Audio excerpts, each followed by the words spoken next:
What's up, guys? Bob the Gamer here, coming at you with some more Edison content. Today we're going to be going over the top 16 deck lists from RBET Maryland for 2024. So, the first list that we have here is obviously the winner. This is Vayu Turbo, and this is Gary Yu. So, Gary had a couple interesting takes in his Vayu Turbo list.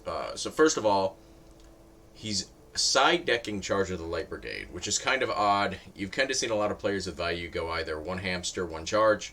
And Gary's explanation for this was that he wanted to be able to play, when he goes second, one charge, one hamster. But if he's going first, he wants to have the two hamsters. So he just kind of swaps those out as he plays. The rest of the deck list looks pretty standard, other than he's got a Dust Tornado in there. I'm seeing more Dust Tornadoes around the format as a whole, and I don't think that's necessarily a bad thing. It's going to help hit just troublesome cards. Sometimes just getting a Whirlwind, or excuse me, getting a Armed Wing, or getting a Armor Master or something like that banished instead of going to the graveyard. Sometimes that just kind of kills your momentum and value, and you have to wait for like burial. So sometimes that can be really annoying. I assume that's why he's playing the Dust. And he's maining a Deck Devastation Virus with none in the side, interestingly enough. So the main deck devi, I guess he's just trying to hit the decks that it hits and just secure the game one. Fairies, zombies, sometimes frogs, depends on the version. But yeah, that is Gary Yu's list, the OG. Congrats to Gary. Nothing else really spectacular here.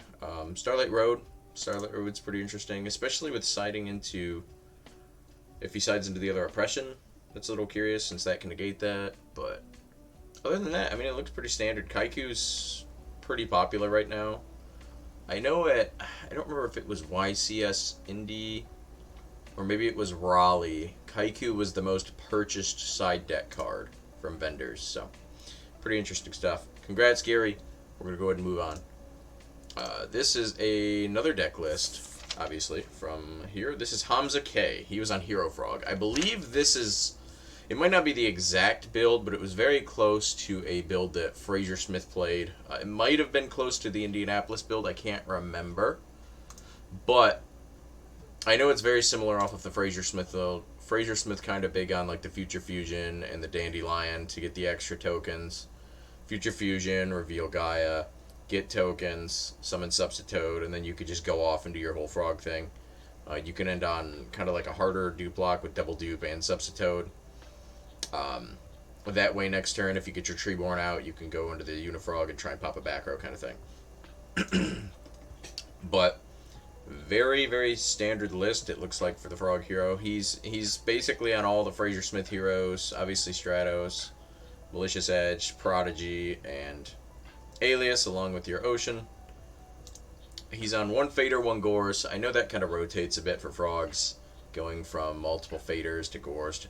I don't think they normally play Trag, but especially with the discard traps, doesn't seem great. I know that also they rotate in and out from Mirror Force and Torrential from time to time, so I guess it's just kind of however you view the meta going, if you're going to need those cards or not. I think most of them are maining them at this point. Sideboard, he is playing Dark Dust Spirit, which can get hit by the Legacy of Yatagarasu and get the +2, but I think the draw traps are kind of dying down a little bit. We'll see how it goes. They might fluctuate in and out of Edison. I don't think they're necessarily bad. I don't think they're, God's gift to Edison either. I think they're good, but I don't know. We'll see how the format develops. But yeah, pretty standard here. Number 3, this is a list that I'm kind of excited about. This is Diva Hero. So Diva Hero topped at Nats. Granted, it was a much different build. And Diva Hero is obviously topping the RBT.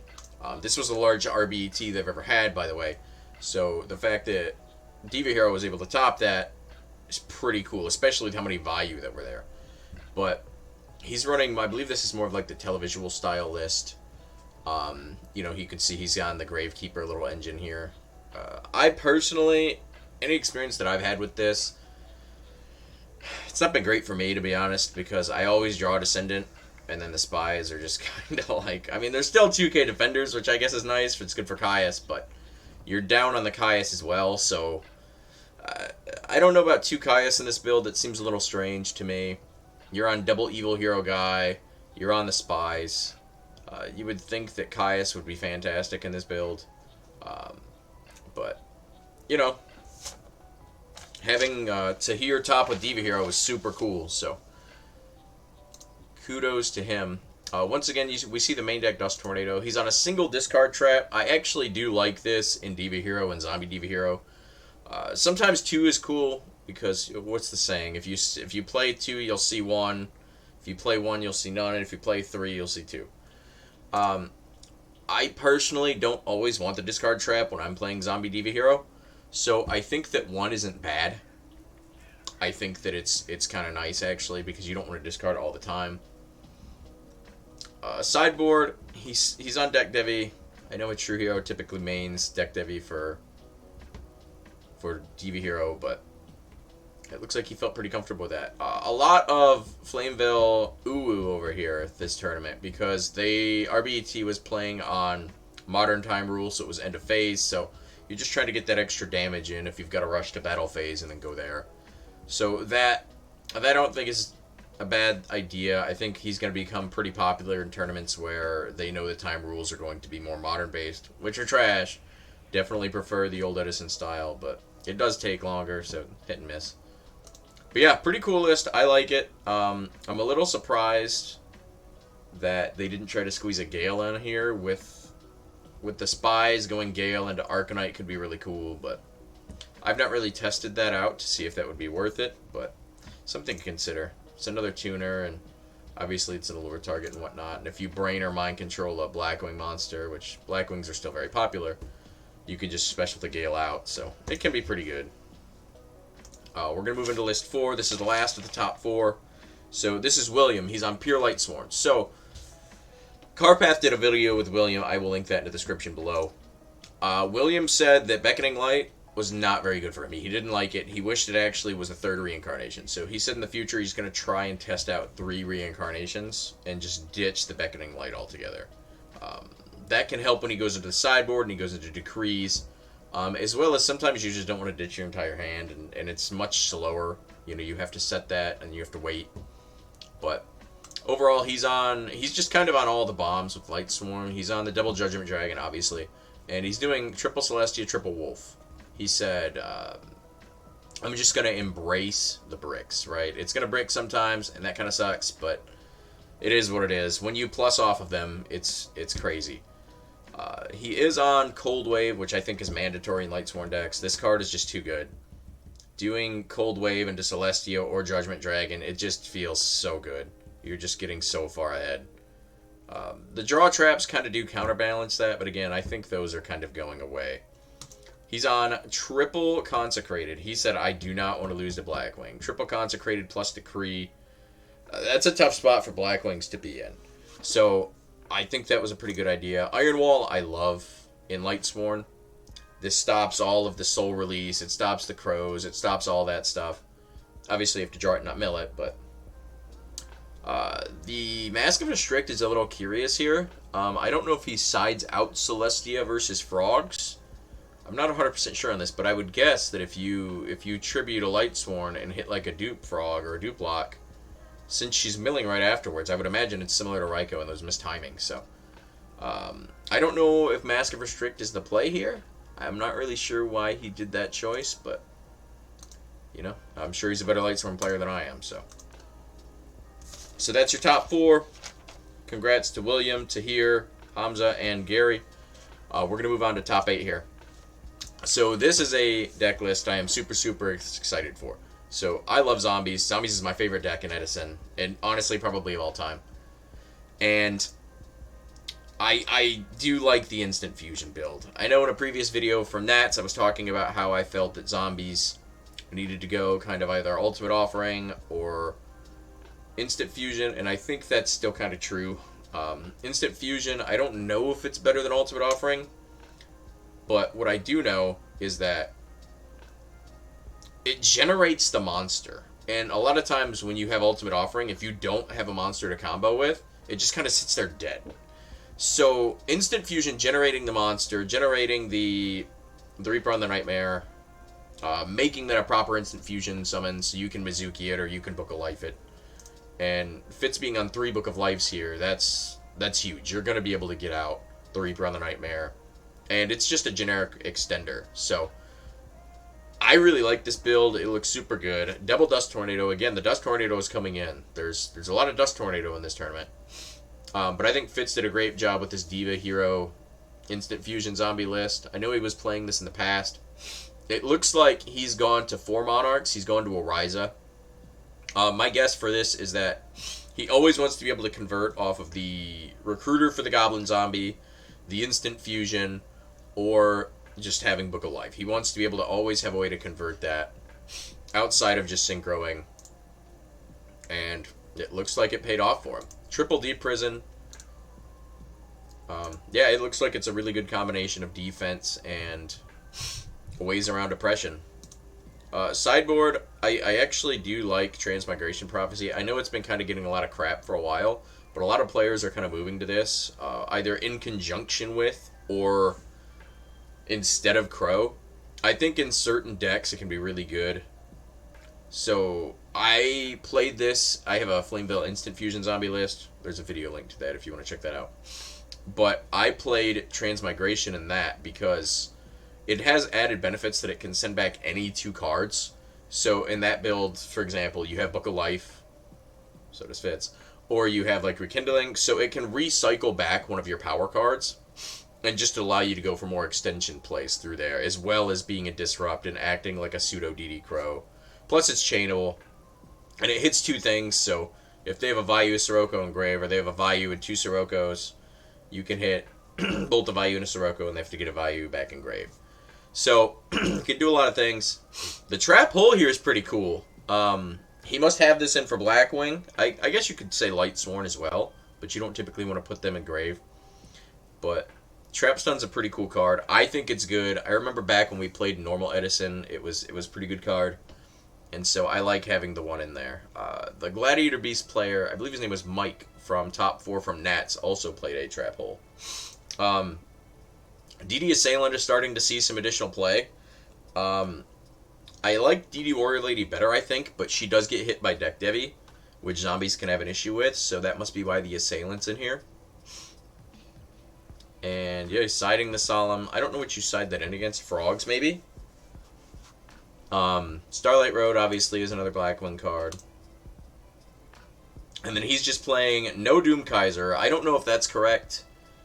I don't imagine there was a lot of zombies at the event, but there was a lot of Vayu, and you can sometimes hit the plague out of there. But he is on, 1, 2, 3, 4, 5 6s. So I guess having 6 of them could be kind of a lot. I don't really know what you would cut for that. Urbellum's pretty good. You instant fusion, and then you go off of either Plague or Diva, and then you can make him. I don't know how often the Armory Arm's going to come up. I would maybe consider cutting Armory Arm personally, but I mean, you can mind control Rykos, and Vayus play those. So, but yeah, overall, very cool list from Fitz. Super, super excited for that build. I'm gonna have to test that out. The 3 Book of Life, I wonder how well those worked and if they were bricky at times. But, there's a lot of frogs going around, and Swap Frog dump a Streetborn right away. Vayus are Greffering right away, so maybe it wasn't dead as often as it used to be. But super cool list. We're going to go ahead and move on here. This is James J, a.k.a. James Ark. I know that he did a profile on his channel, which I will link in the description. That gives you a little bit better description. He obviously can play this deck better than I can. But he's on a little bit different of a list from what he played at Nats when he won. At Nats, he played 2 Salvage, 2 Avarice. He has cut the Salvage completely, and he's just on the 3 Avarice here.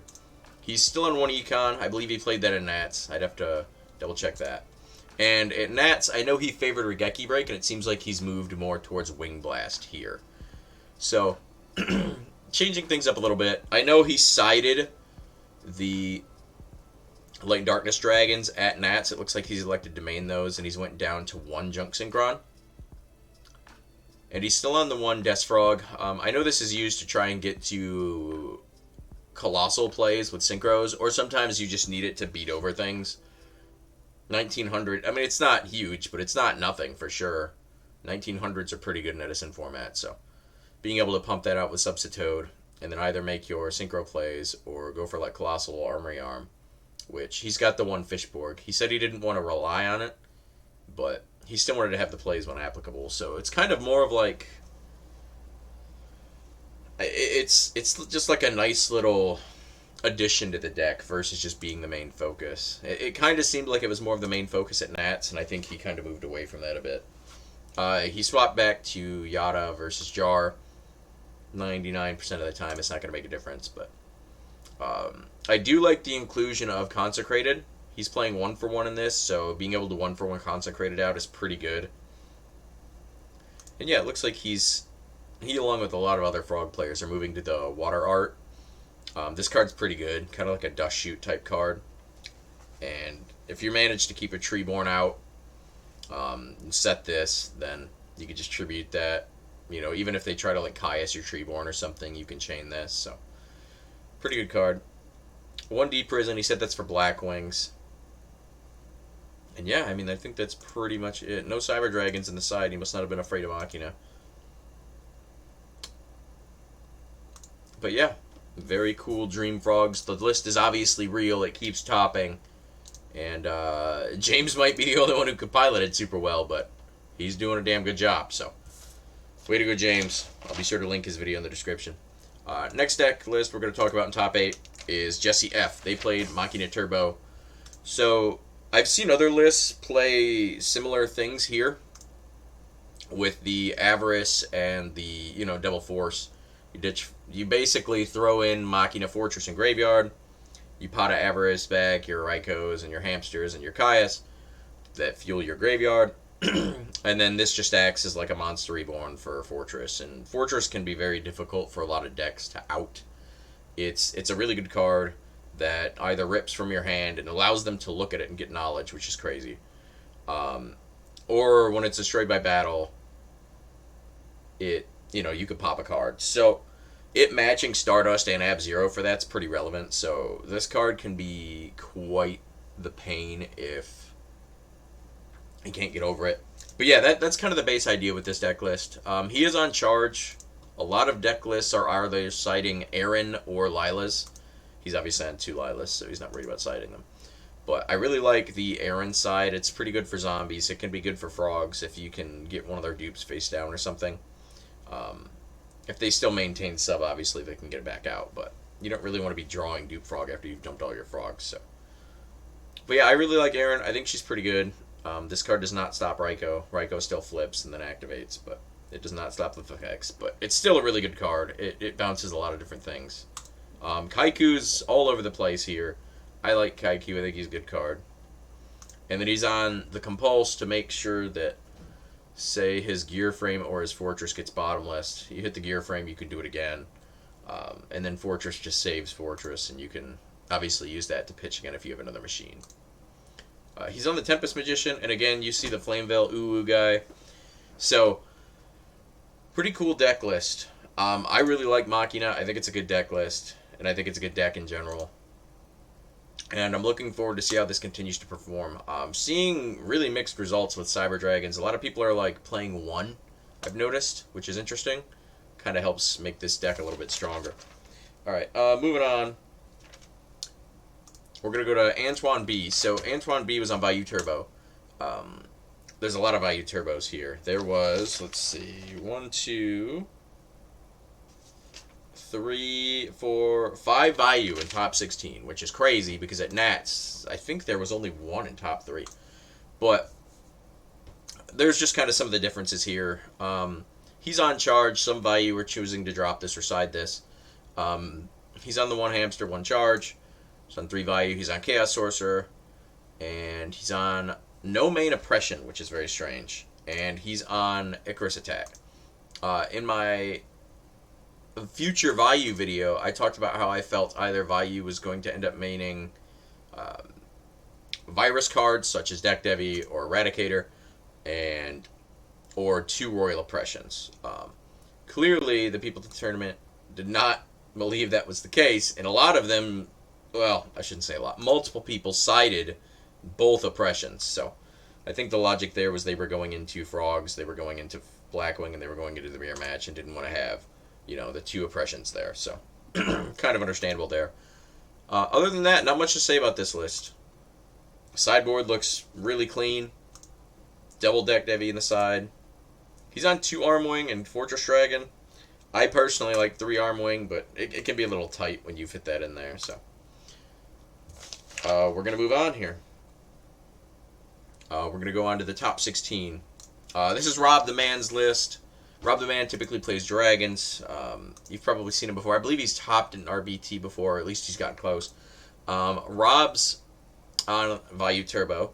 He's on No Charge Double Hamster, so that saves him a spell slot there in place of another monster. No Chaos Sorcerer here. He's on 2 Draw Traps, and he's maining Icarus, and again, 2 Oppressions in the sideboard. So, seeing that more common. Also more Kaikus.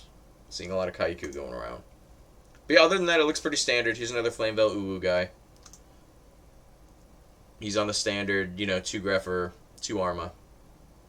Not much else to say here. Pretty standard for Vayu. A little bit of text, with the Icarus, but that's kind of been done before, so not to take away from top 16. But here's another Vayu list. This one is Antony C. Antony C, he is on Chaos Sorcerer, so he's trying to max out those bombs. He's also on Triple Grepher, which I know certain people prefer. I've had hands where I've had Triple Grepher in testing, and I just have nothing to pitch, and he's just basically a 1700 vanilla. Obviously, top of Vayu and he lives or something, that's great, but you don't always get that, so. But yeah, he's on 1 Oppression main, 1 Oppression side. He's also got the Needle Ceiling. I like this card. I think it's pretty cool. It's good against combo decks or like frogs or like that Dream Frog deck that's come out. It only destroys face-up monsters, so if you have like a Raikou set or something, and say they have 2 Dupe Frogs and get a Treeborn, then you can pop their monsters and your dude stays alive. Another Kaiku. Triple Deck Devastation Virus, which is pretty wild. And he's also on the 2 Armed Wing. The third one doesn't come up super often, but it does come up. Also, no charge to be seen here. So, moving on, we're going to go to Richard or Rich S's deck list. He's also on Vayu Turbo. He's on 41. A couple interesting things here. He is maining Deck Devi, and he does not side the other. So he's just like, well, it's either going to be good in game 1 or I'm getting rid of it. He's on the Charge, 1 Hamster, and he mains 1 DD Crow, in addition to having Chaos Sorcerer. So, other than that, not much else to say. I like his list. I think it's clean. Here, once again, Vayu players moving more towards Starlight Road. 1 Crow, 1 Transmigration Prophecy, and as well as 2 Armwing. Doesn't come up super often. Personal preference if you want it or not. But all right, moving on. We're going to go to Antony J. It's another Vayu Turbo. No, I'm kidding.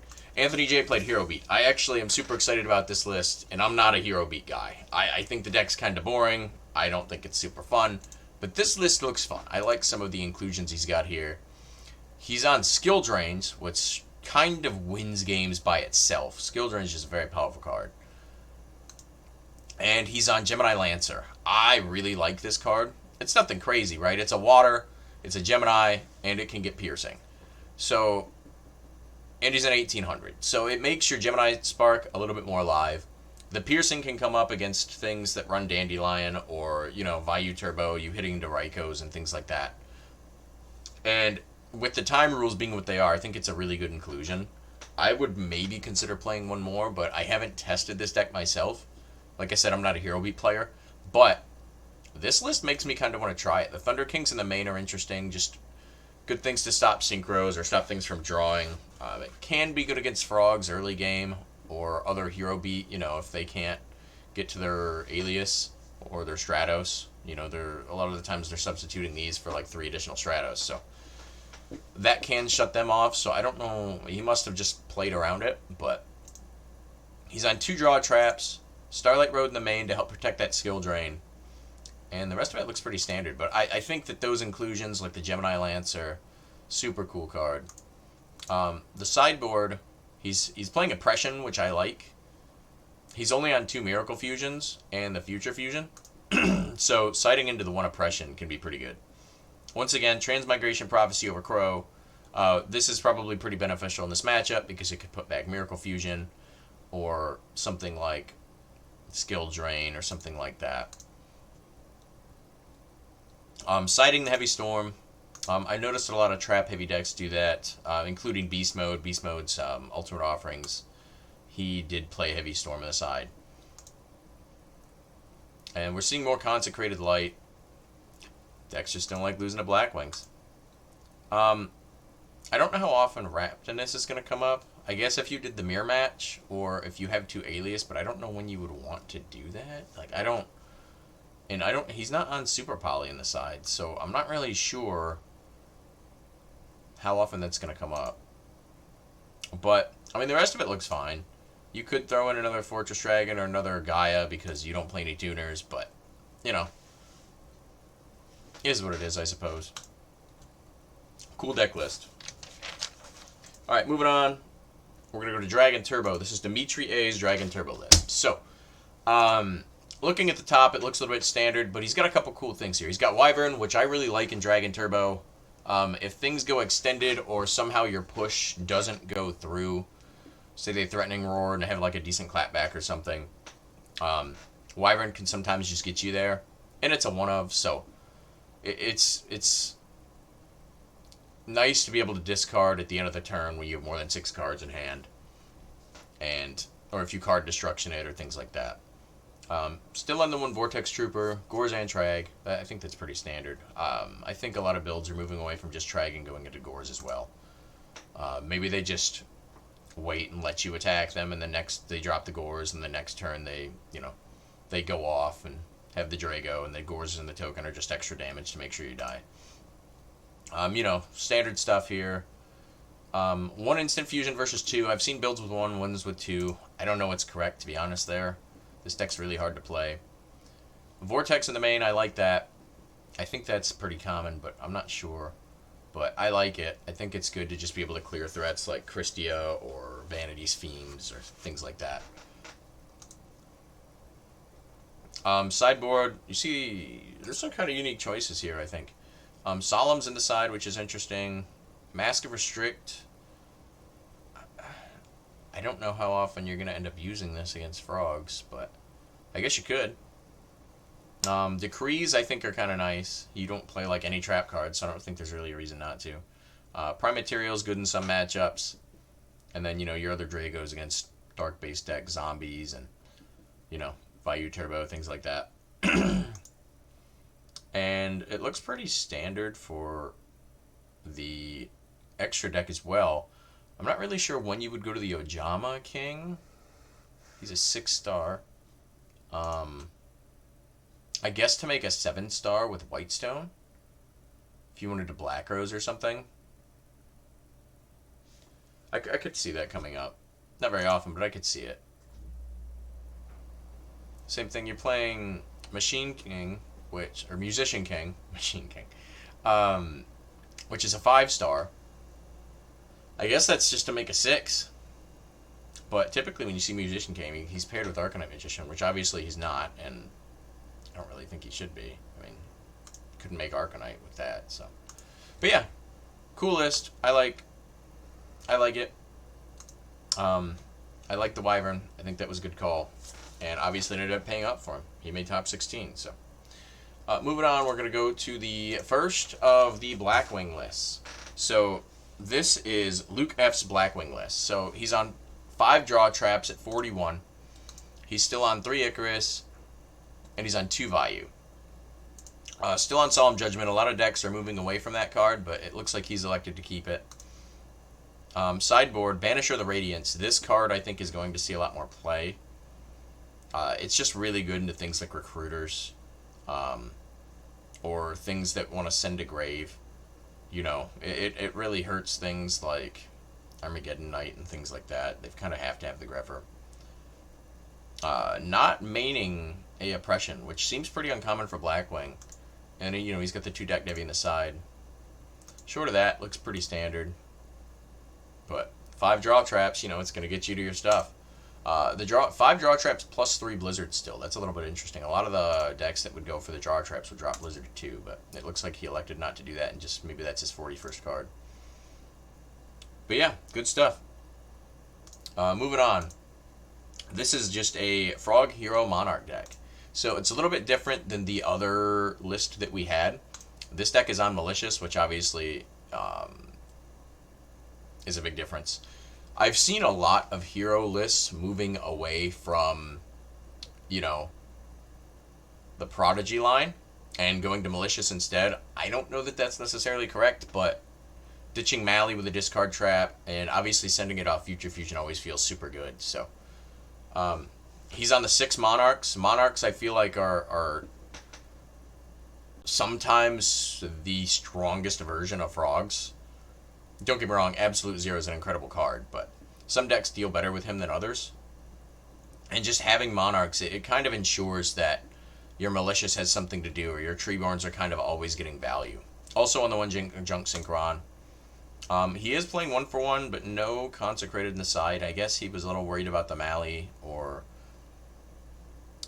maybe the Caius. I still think the Consecrated would have been worth it. Once again, Dark Dust.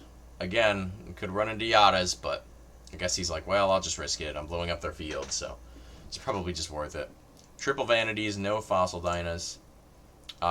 Nobleman of Extermination is pretty cool. I guess it could be really hit or miss, because if you hit a Pulling the Rug, you're going to feel like a genius, and if you hit a Mask of Restrict and they just chain it, that's going to super suck.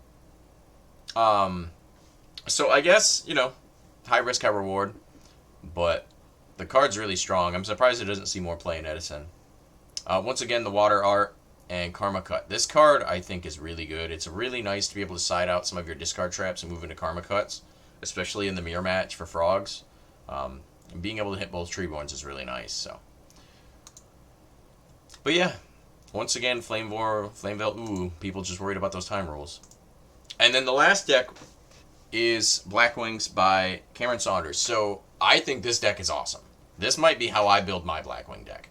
This has got a lot of cool techs. I love Dark Illusion, especially with a frog heavy meta. This card's really good. It's kind of like, almost like a free Solemn in some ways. It has to target a dark monster, obviously. But he's on that. He's maining a Deck Devi, maining a Dust Tornado. Only 2 draw traps, and he's still on the 1 Oppression. I think this list is super cool. Like I said, Dark Illusion's really cool. Being able to play almost like a second Solemn. Not quite, but close. And he's on 2 Icarus attacks. He said that I just want to keep my monsters sometimes. Second Oppression in the main, Torrential in the side.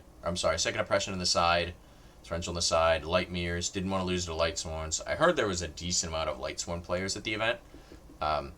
So, obviously it paid off for him. He's in top 16. Siding the Raikou. I know a True Hero was doing that for a minute with his builds. I don't know where he got it from or where Cameron got it from, but it paid off for him on stream. The rest of the extra deck looks pretty standard. I would maybe consider playing 2 Vayu. I personally like 2 Vayu in Blackwing, but this list is super cool. You're still on a couple draw traps. It's going to make them think. If you want to try and play the mind game thing, you could go 1 Legacy, 1 Jar, but yeah, that's going to be your top 16 deck list from RBET Maryland. Special shout-outs to Ether Yugioh Keegan. He runs and does a lot of work for RBET, and that's a lot of work. Poor guy looks stressed, man. He was really putting it on for us, and he's the reason that we have Edison so big as it is. So special thanks to Keegan. He's got all of the coverage on his channel, so if you want to go back and watch the RBT or any of the matches for decks that you thought were interesting, that'd be pretty cool. But other than that, guys, hope you liked the video. Catch you next time. Peace.